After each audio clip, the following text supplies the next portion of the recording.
Paul Glumaz, and this is Christmas Day 2019. And this is being brought to you by General Welfare Presents.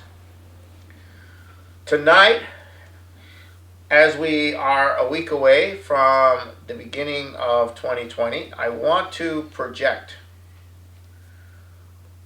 what 2020 will be like. I want most of all to communicate the dynamics that are unfolding in 2020. 2020 is the year that much is going to be decided in terms of the future direction of the human race and the future direction of the world. And the principle you have to understand is that the enemy that we are up against, centered in an oligarchy, centered in Europe, centered in corrupted billionaires, centered in a very corrupt financial speculative system, centered in the military-industrial complex, centered in the all-out assault on the sovereignty of nations, which we saw spectacularly throughout the period of Bush and Obama, and continuing under the President Trump, because he doesn't really control the government yet. So, what the principle you have to get here is that this oligarchy does not take sides. They don't have a side. They're not right. They're not left. They're not in the middle. They're not religious. They're not a-religious. They don't have a side. They are an oligarchy. Right? They don't, and that's it. And they look at the world in a very different way than generally people do. They don't take sides. They encourage all sides to do as much mischief, damage, and evil that possibly can be done. And they cultivate people who are not committed to the community, the nation, or humanity, who either have lost their connection to humanity, have lost their connection to their community, and promoting them against the society, against the community, to promote their ego. So the essence of this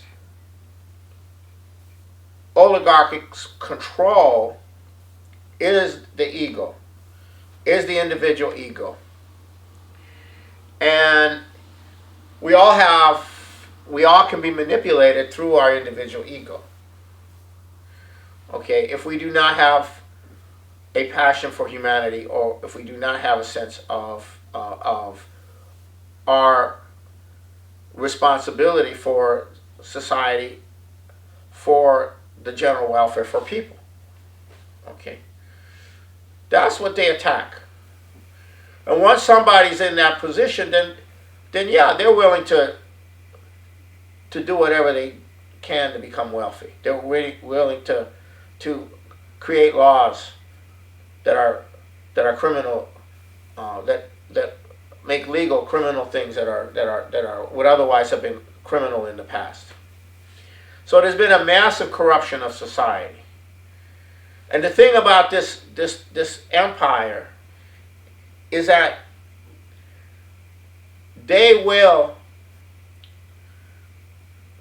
support this side and that side and other sides, but they have a problem right now. I'll be honest with you. The problem that they have is the legacy of Lyndon LaRouche in combination with the history and the traditions that come out of the Renaissance, that come out of the classical music period in Germany, that come out of the founding of the United States, the founding of an actual nation, a founding of the first real humanist republic was the United States.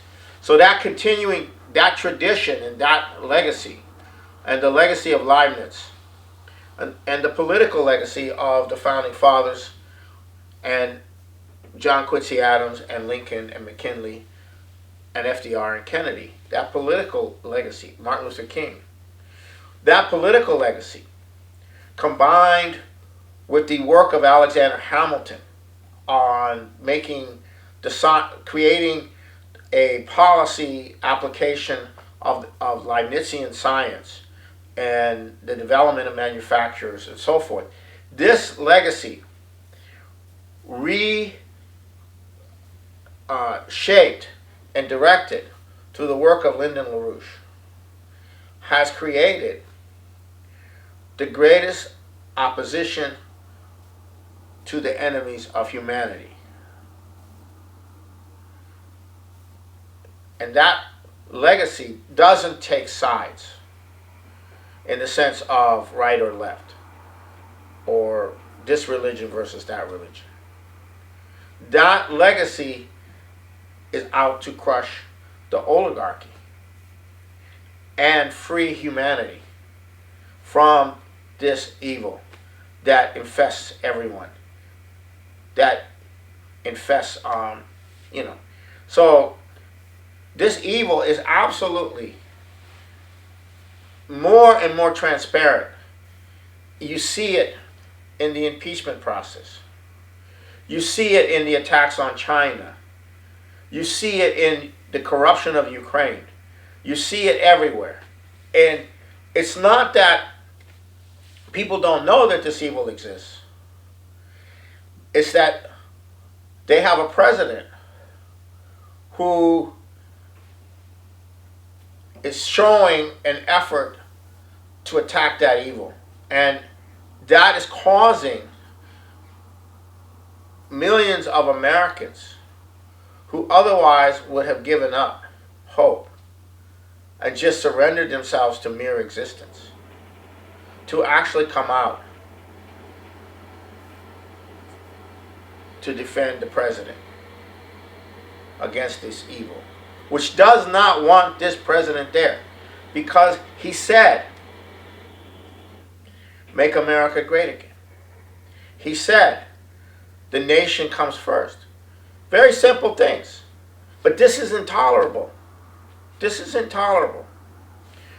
So we are entering into 2020 a situation where the ideas of Lyndon LaRouche radiating through the Belt and Road and the economics that the Chinese are going with, and radiating in the resistance to the empire that's growing all over the world, which is being supported by Russia militarily, and the absolute failures of the Western democratic system, corrupted Western democratic system, whether it's in Europe or in North America.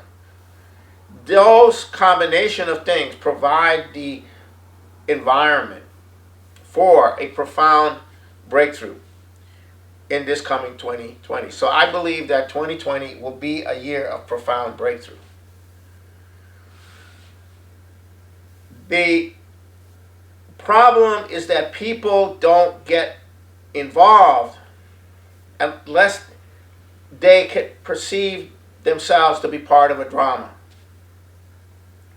They have to become part of the drama, where the fate of the nation, the fate of humanity becomes a personal thing.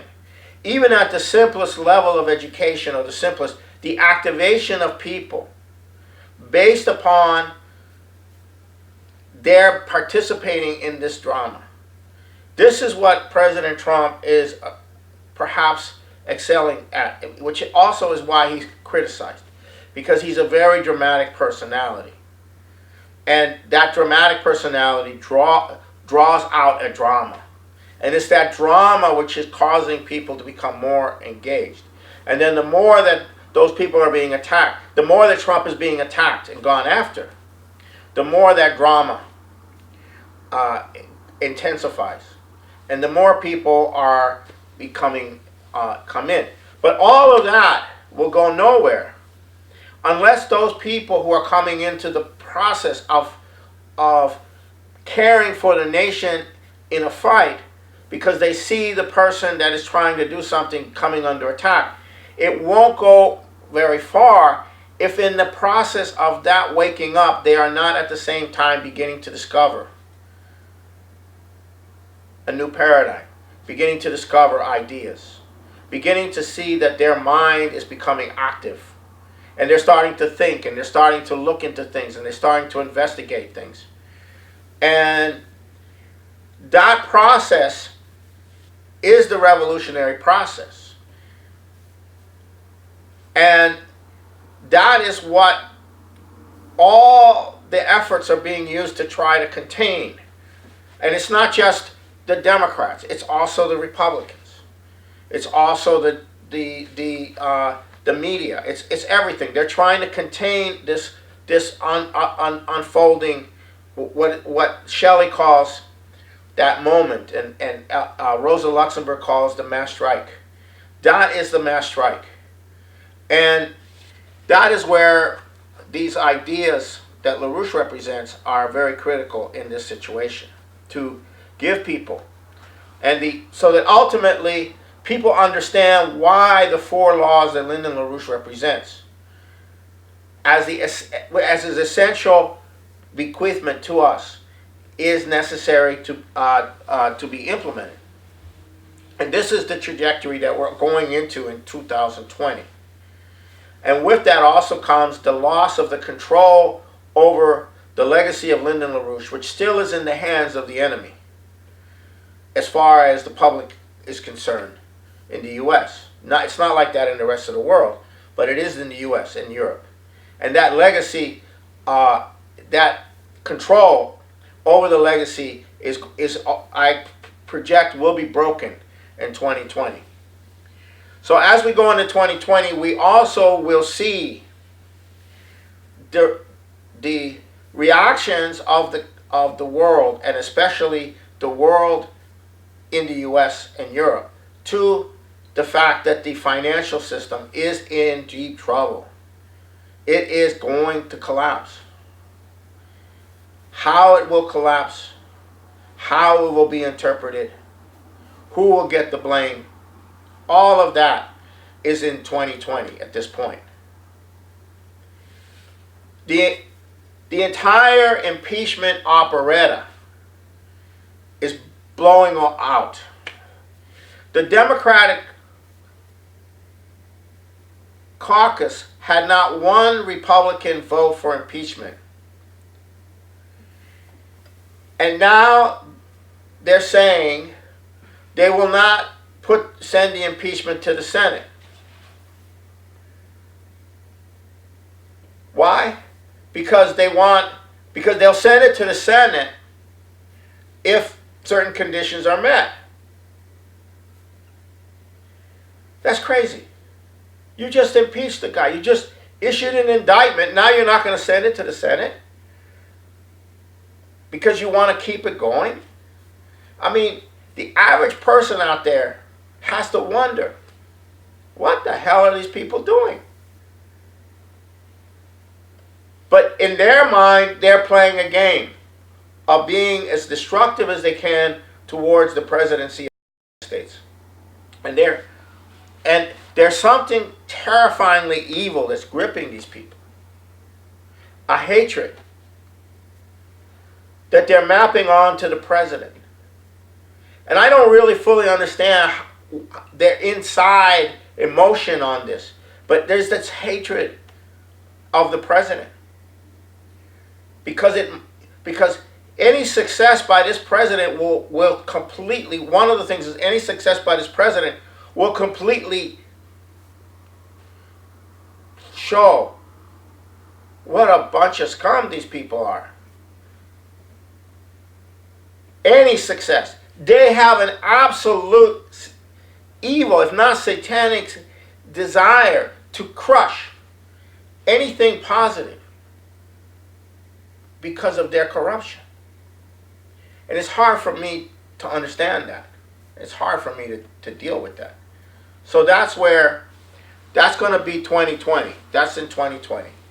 Okay? Now, on the physical geography scale, a lot of things are coming into play. Russia's military technology has advanced to the point where nations can now defend themselves against the U.S. military-industrial complex in terms of air defense. Russia's massive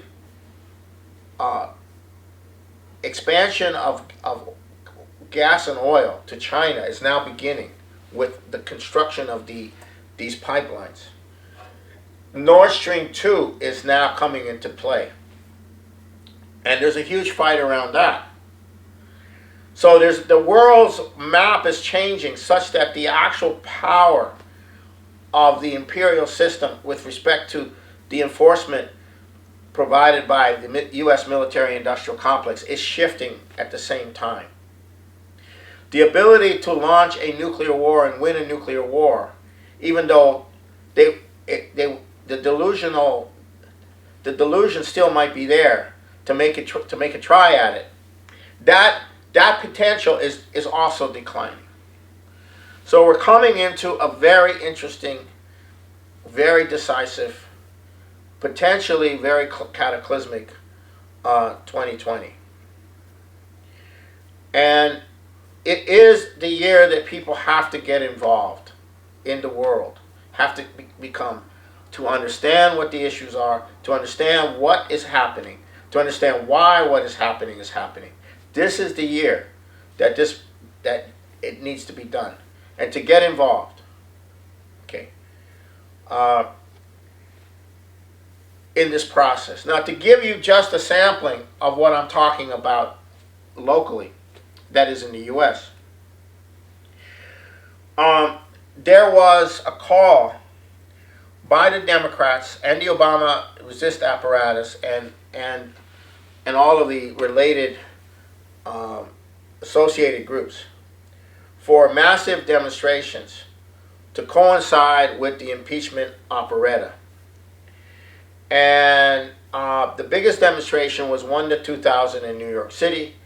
There were several hundred in Washington, D.C. Out of these so-called calls for 600 of these demonstrations throughout the country, most of them turned out a dozen or two.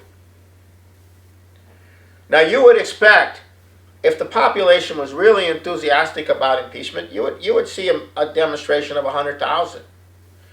There were those kind of demonstrations against the Vietnam War. Even more recently, against the Iraq War, though not as big as the Vietnam War.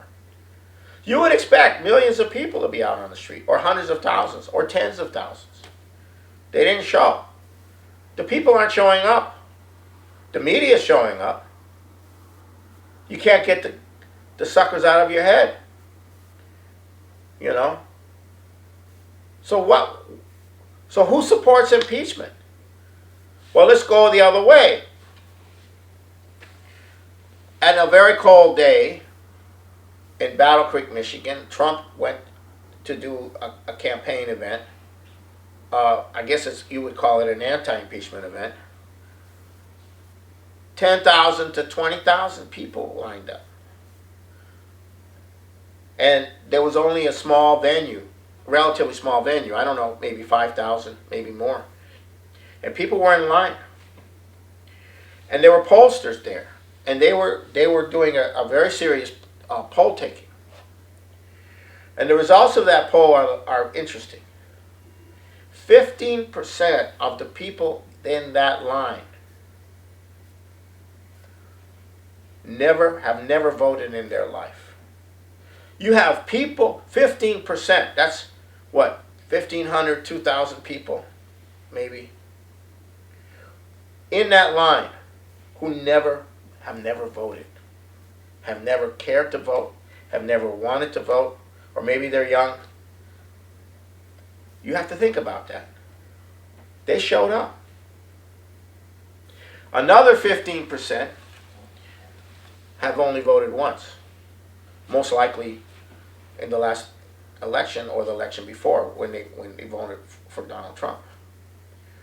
So 3,500, 3,000 to 4,000 of these people are people who previously, most likely, did not believe there was any reason to be concerned about politics. They were there in the cold, demonstrating to hear President Trump. What does that say? This is in the middle of an impeachment. Those are raw figures. But what does it say about what's going on in the American population? Why is all of this, how is it we got to that stage? What was the Kennedy assassination about? It was about demoralizing the population. You have a leader, we kill him. And then we cover it up and we terrorize anybody that challenges it. We killed Bobby Kennedy and Martin Luther King.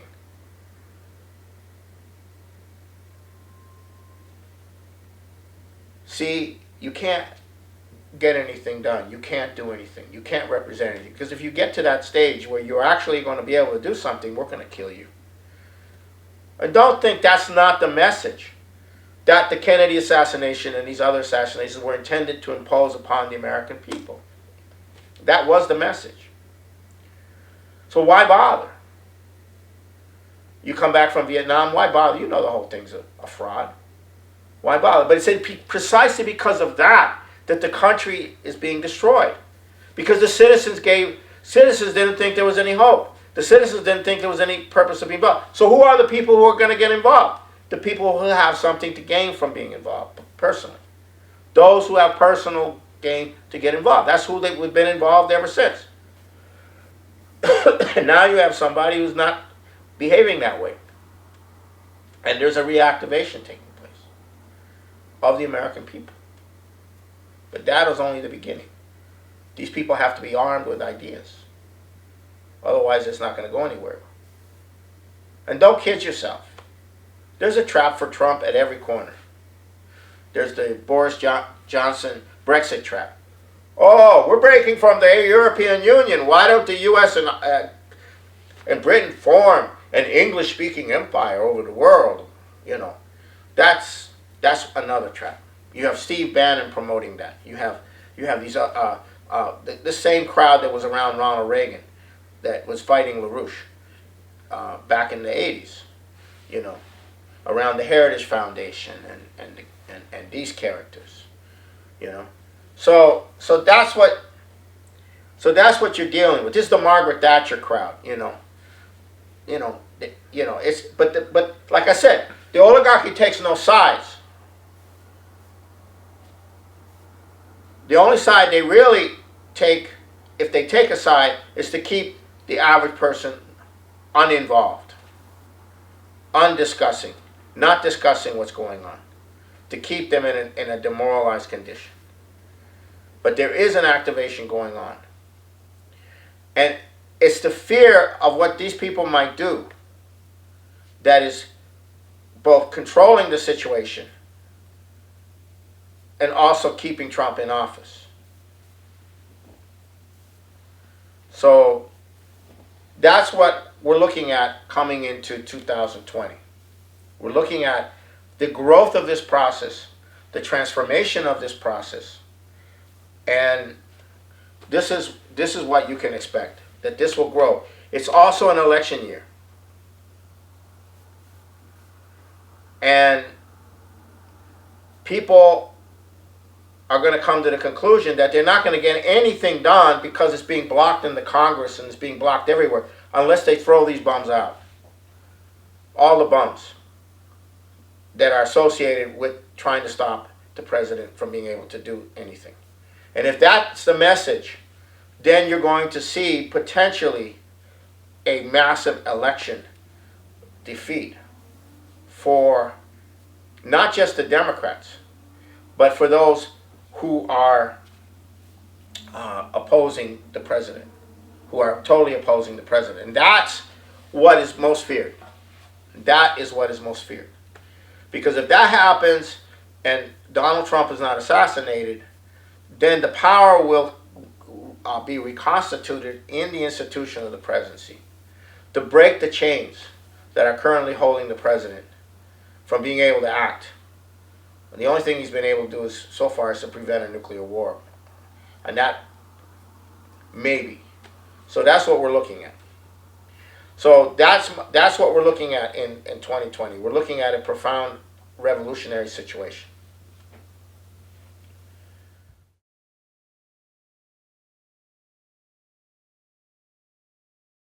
Common stock investments have helped to make our country prosperous and powerful. Owning a share in American industry is like owning a share in the future of our nation. But remember, John Q, there is a risk as well as an advantage in owning any kind of property. So get the facts before you put your money to work.